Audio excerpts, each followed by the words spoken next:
السلام عليكم ورحمة الله وبركاته.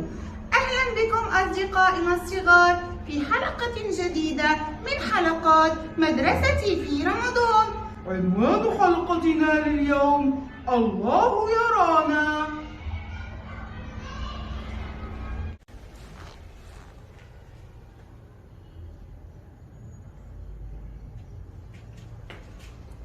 لا أحد يراني، سوف أفطر.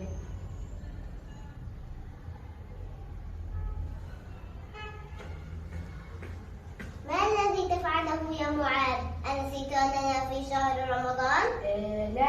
لا ولكنني جائع لا أقوى على الصيام، ثم إننا وحدنا في الفصل. هيا خذ. ماذا؟ لا أريد أن أفطر مثلك. لا تخشى شيئا، فإن أحدا لم يرانا، ثم إنني لم أخبر أحدا. هيا كل ولا تتردد، إنها شهية جدا. لا أريد أن أفطر مثلك.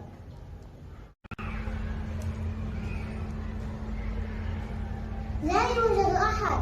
هل أفطر؟ هل أسمعك يا معاذ؟ ما رأيكم يا أصدقائي؟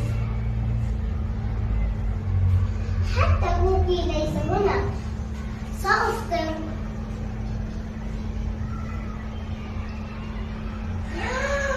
ريتال، ماذا تفعلين؟ نحن في شهر رمضان. لا لقد قلت ماذا؟ إنك تفطرين في رمضان. ألا تعرفين أن الله يرانا؟ ماذا تقصد يا كوكي؟ أقصد أن الصلاة الكل يرانا فيها، والحج كذلك. أما الصيام فهو بينك وبين الله، فهو وحده يرانا. صدقت يا كوكي. لقد أخطأت حينما سمعت كلام معاذ. إنه ليس صديق. الصديق لا يضر صديقه.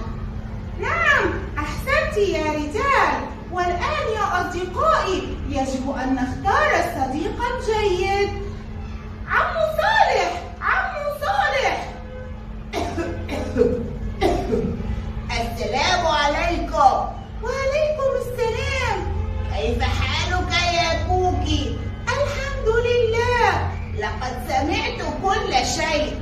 إن ريتال تصرفها خاطئ، ولكنها تابت واستغفرت إلى الله. ماذا تقولين يا ريتال؟